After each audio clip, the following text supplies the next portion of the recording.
but if we do, then at least we've All right, well, I so- hit record to a cloud. I don't know where it's going.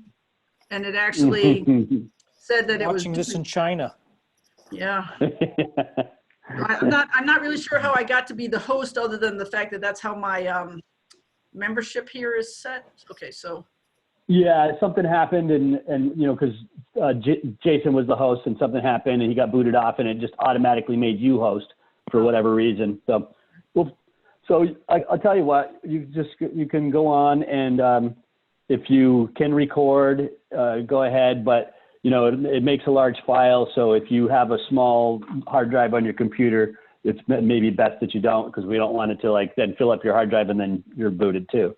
Well, right so, now, which may it's going somewhere to the cloud, but I don't know where that okay. is. Do we want it We'll to figure that out, I guess. Okay. Yeah. Thanks. Sorry about that. No problem. Joe, do you want to restart the meeting formally for the recording? Maybe just make a note that we're off, you know, for a couple minutes, and we're just picking up the presentation from Terry. Okay, have you done that yet? We are recording somewhere to a cloud at the moment. Okay. And we're on the old business item C, continue discussion regarding Warehouse Point planning study. And Terry Hahn has the lead. Okay. I'm going to reset the shared files so that you can all see the plans. Are you back? Everybody got plans? Yep, we're back. Yep. Yes. Sorry about that, everybody. Oh, no, it's better to know. Okay.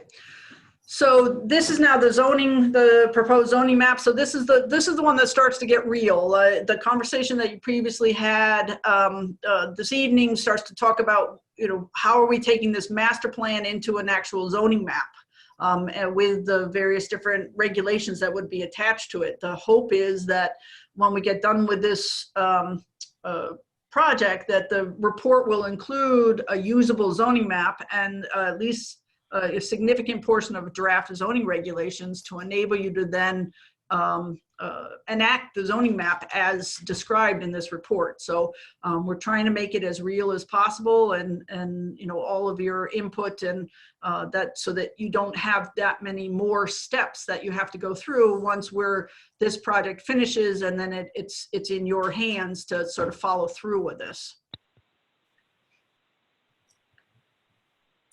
Terry, one thing I noticed there, adjacent to the green area, to the right of it, the yellow area, that area, we've talked about it briefly tonight. There is no access to any public roads through there, is there?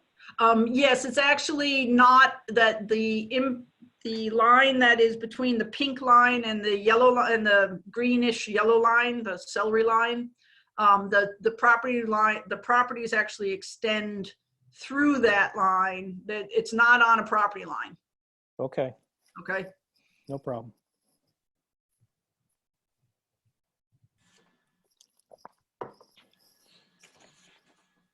All right. I'm going to pull up a new plan that we previously just had a placeholder for, that I have an actual plan for. Here we go. So Terry, on that previous map, then are we going to include the clover leaf in there also? I believe we should be consistent. Yes. Okay.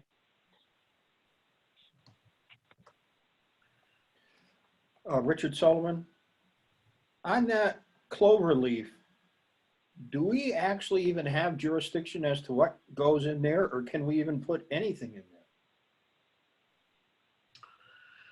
Right now, it's completely owned by the DOT, but part of the Route 5 study was looking at alternates for what might occur at that intersection. I don't know, I haven't seen that in a while, so I don't know if that actually got to the point where it's reconfiguring the intersection or not. So I don't know where they are on that study, on the Route 5 study. Okay. So Dick, if in fact there was an interchange redesign, though the properties, if available properties may be released to an abutter. And if the abutter doesn't want to be released to the town, those type of things. So we would have that covered if in fact they ever went down that road. Okay, fine, thank you. So any other questions on the zoning? Obviously, that's still a work in progress tied into the future density. So, you know, I'm reminding you to keep looking at that and thinking about that so we can make final decisions. The next map was a new pedestrian and bike lane master plan. This was sort of part of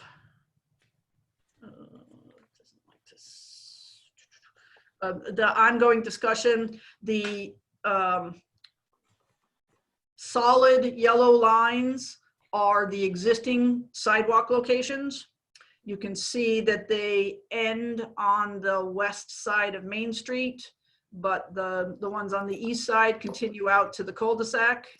The ones on Bridge Street end at the firehouse on the south side of Bridge Street, but they continue on the north side up to the auto parts place, and then they just stop.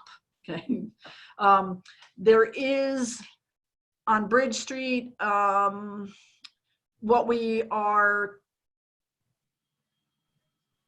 sort of put a positive spin on it, calling a sidewalk underneath the 91 bridge is on the north side of the road. But we were talking about extending the sidewalks on the south side of Bridge Street all the way from the firehouse up to the on-ramp by the gas station, potentially having a crosswalk in this area.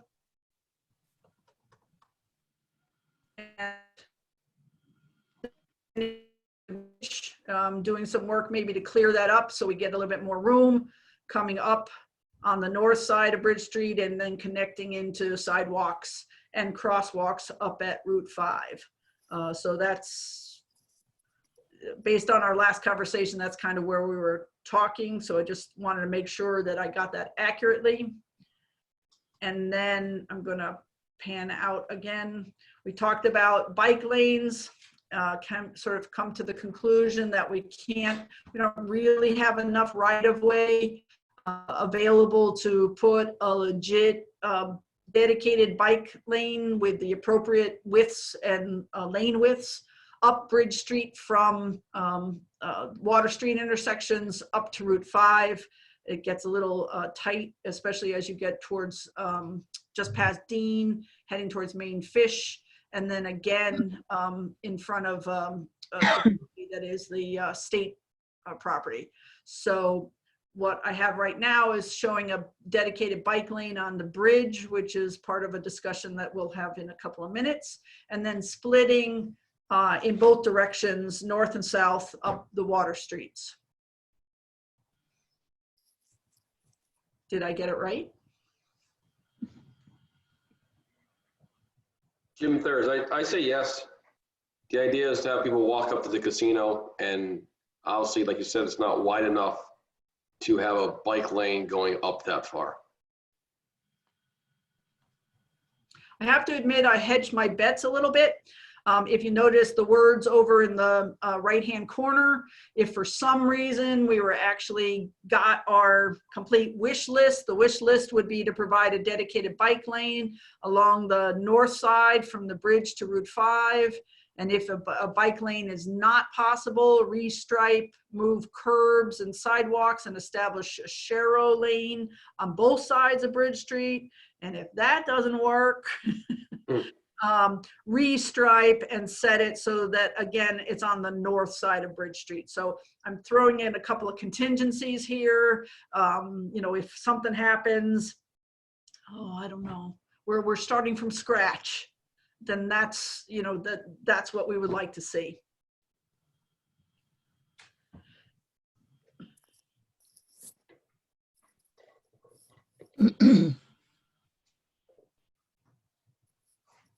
Any thoughts on this plan? Sounds good to me. This is Ann. I like the bike lane concept along the river. And if Enfield could agree to continuing that bike lane north into Enfield, Mhm. that could be very helpful. And it may be possible someday to come back around Right. somehow to Route 5. But at this point, I feel like it's very steep and very narrow and would be dangerous to have sidewalk, bike, and cars all going through there.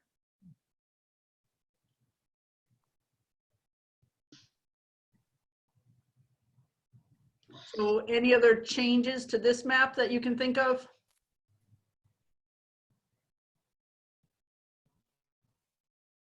No, in this area, I think the more sidewalks, the better.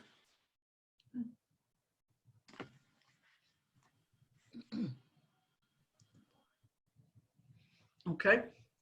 Moving to the next plan. I got to go back to the old file. Hang on. Terry, before we leave it, Oops. um, Go ahead. this is Ann again. I'm wondering where you have the bike lane on South and North Water Street.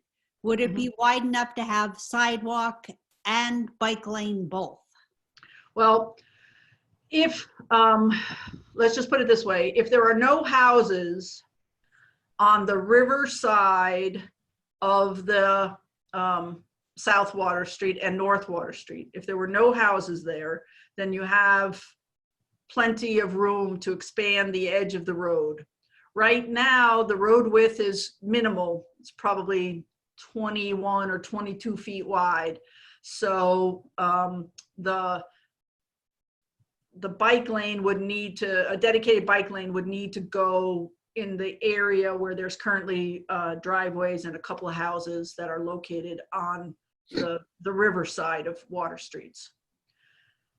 On the west side is where all the houses are. And one of the things that we were looking at, which we'll talk about in a minute, is if these houses here, if we actually did that elevated house thing, would be to push the buildings back about 10 or 15 feet from where they currently are. That would enable there to be a sidewalk on that side. That seems to be a great solution if we could get both through there.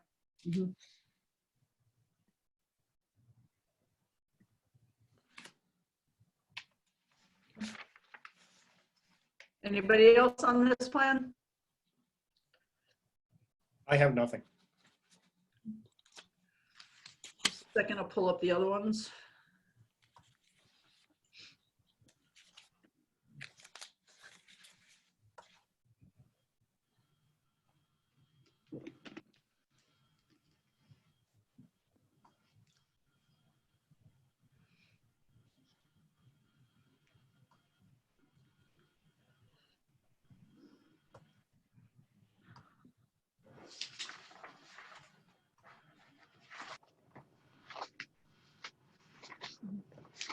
Okay. All right, we're back. All right, so let me go down. Excuse me, I'm going to flip through these quick. These are the ones that we already seen.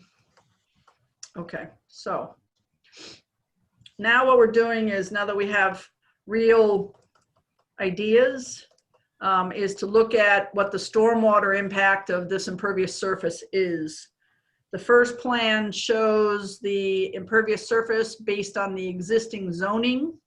So you can see in the various different areas where we were just talking about, the zoning is a 65% impervious.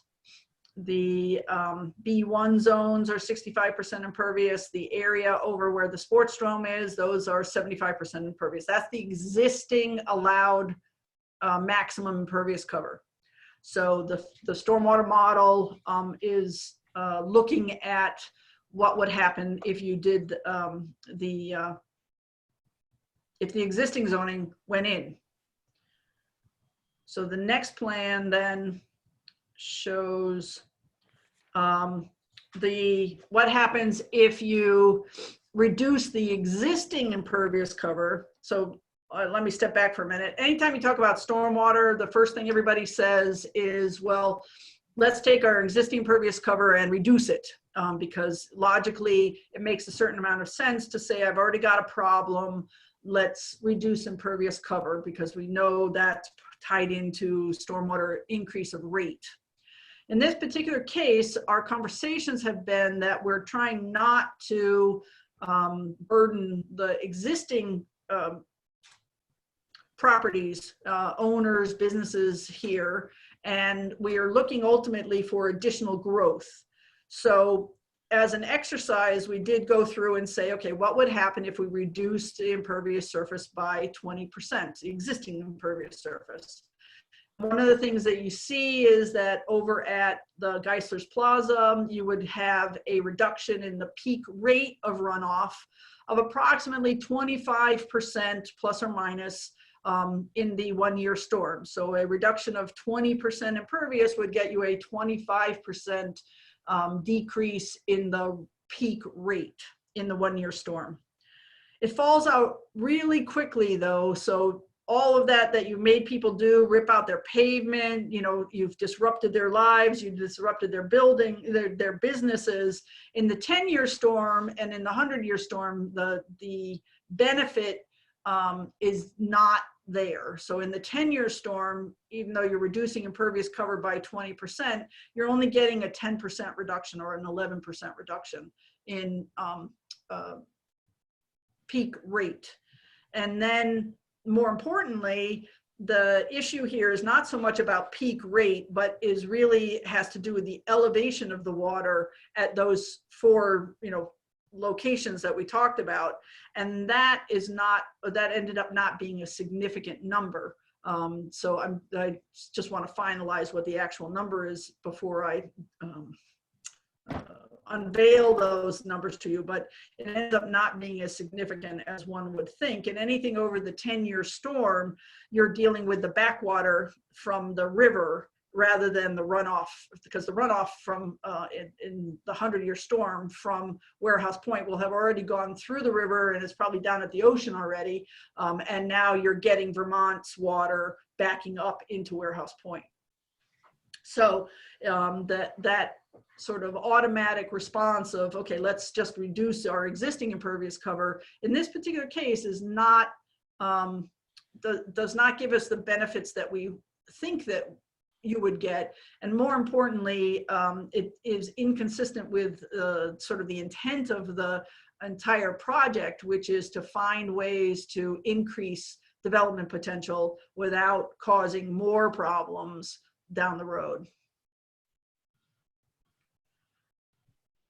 The next one is option number 1, which is looking at the impervious surface that we might be proposing and also to reflect existing conditions based on the proposed zoning. You can see that the numbers are different. So up where that former Lowe's application was, that is currently zoned at 65% impervious. What we're trying to do is would have 75% impervious up at Bridge Street, but the rear of the property, you'd have like a 40% impervious cover.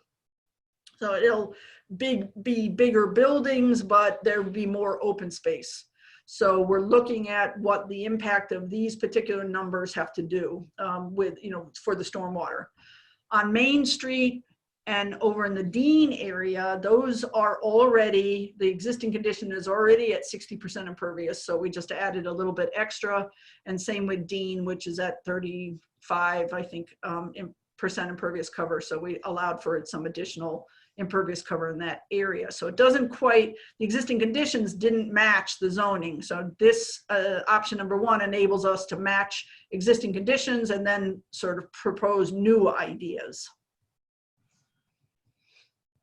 Does that make sense to people? Does to me. Does to me. Yes. So then option number 2 is just a sort of more finesse based on our general, as we're massaging the zoning map, those numbers are changing at various different locations. So we're just trying to give ourselves a couple of options where, for example, the commercial recreation area, what happens if that's at 60% instead of 40%? So we're just playing a couple of scenarios. So all those maps will come together in the with the final calculations for the stormwater stuff.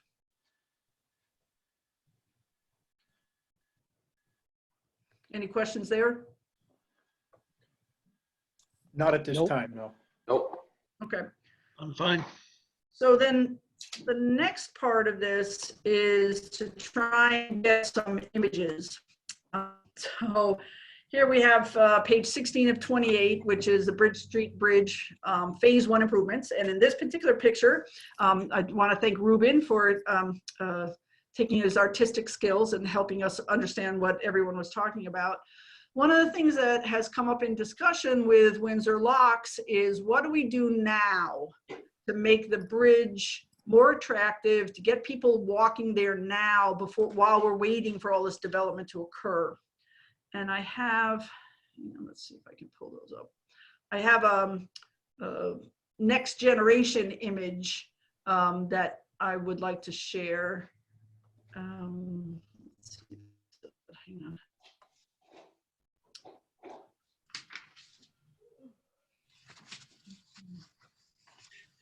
For these particular images that I think give us a better picture to understand what we've been talking about and what it might look like.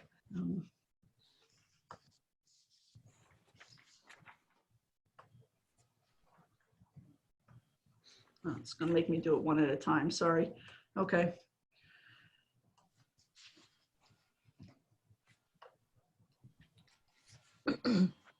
So here we have kind of a more graphic image. This is still very, very rough. I hate the planters, so we'll fix those things up. But the idea is, and I know it's a little hard to tell, but back when the DOT was working with Windsor Locks, one of the things that did come out of that was the idea that they could actually do some maybe Jersey barriers. If you look in the middle of this picture here between the car and the bike, and use Jersey barriers and create a dedicated bike lane across the bridge next to the sidewalk, and have it come down into the intersection and down South Water Street to a crosswalk. So we're trying to show what that might look like with some light poles and banners and planters, some creative painted crosswalks, and just trying to get the whole idea of the bridge and the connection between Windsor Locks and Warehouse Point sort of kick-started. So that's where this image is coming from. Ruben, did you have anything you wanted to share on this one? No, I think you pretty much covered it. This is a work in progress. Absolutely. And one It of the ways, conveys what we're talking about and what you have been talking to the commission for, previous of my time.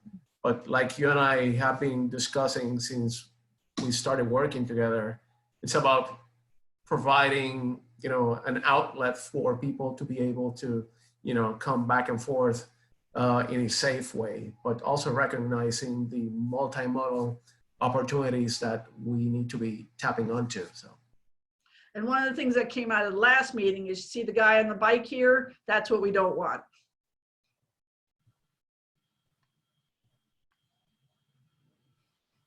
Comments, thoughts? So that concrete barrier that's over the bridge is Yep. really intended to channelize the cyclists from not going straight ahead like that guy, how Yep. the guy got there. Yep. Exactly. It'll take people down the hill more to a crosswalk down at the sort of mid block where it gets flat, where it's safe to stop and cross and get off your bike, or extend down to the bike path as it goes towards Pasco's. The only problem with this that I see is that you're going to have to come down here, go across the crosswalk, walk up the hill, and then use the pedestrian crosswalk to go to North Water Street. But, you know, logistics. I have some other ideas I can share with you offline how to Sure. make this work. That'd be great. You know, feel free, you can mark this up or, you know, just send me any notes that you've got. That'd be great. Perfect. I have a couple more images to share if, how you guys feel? We okay here? Yeah, sure. Yeah, go ahead. Let's see if I can do this. No, one at a time, sorry.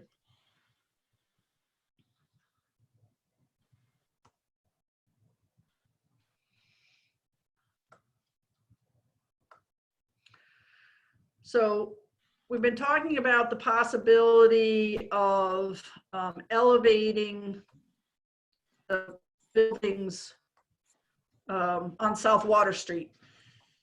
So here we have an image of what that might look like. It's, like I said, it's still a work in progress. I'm not really sure why all the buildings are gray. They probably want to be more colorful, but the idea is that you would drive under the house or along the side of the house to get to parking in the back, and that they would all be up at approximately the base flood elevation at this location is 35. The street is at approximately 30. So give or take a few feet, is that you would elevate the house up about 8 feet, and then have your stories up above that. What do you guys think? Yeah, I think it looks, This is Frank. That sounds great. That really sounds good. And you can see here, we've pushed the houses back to allow for a sidewalk along South Water Street. The bike lane would be on the riverside, which we haven't added in yet, but that's kind of gives you a sort of the whole neighborhood feel. If the buildings, the houses were pushed back, could you expand the width of the sidewalk to 10 feet and make it a shared path for pedestrians and cyclists? So there's no need for the cyclists to even be in the street. There's a limit as in terms of how these lots are relatively short. So there's a limit as to how far I could put it back. I was thinking though that the cyclists might want a dedicated path, but maybe it all wants to be on the riverside with a 10-foot path. I still think you end up with sidewalks for pedestrians on the house side anyway, but I don't think I would want to run a 10-foot path in front of the houses. I would probably put that on the other side, on the riverside. Okay. This is Frank. Sidewalks and bicycles together, pedestrians and bicycles on the sidewalk right next to each other, is not my idea of fun. But it's far safer than mixing pedestrians or cyclists with vehicles. Yeah, trying to get the cyclists in a safe location is really the trick. Ideally, if you could separate them, that would be the best. I think what we're going to show is we'll show a bike lane, you know, maybe a multi-purpose bike lane as an extension of the pavement where the stop sign is on the riverside. Okay, all right. Jim Thurs, the speed limit on that road is 25 miles an hour too, so it's supposed to be pretty slow. Well, and plus you have two stop signs right in a row, you know, one for school and one for spring. So it's a relatively slow thing. But I think the idea is where we can try and give the bicyclists a free separation from the cars.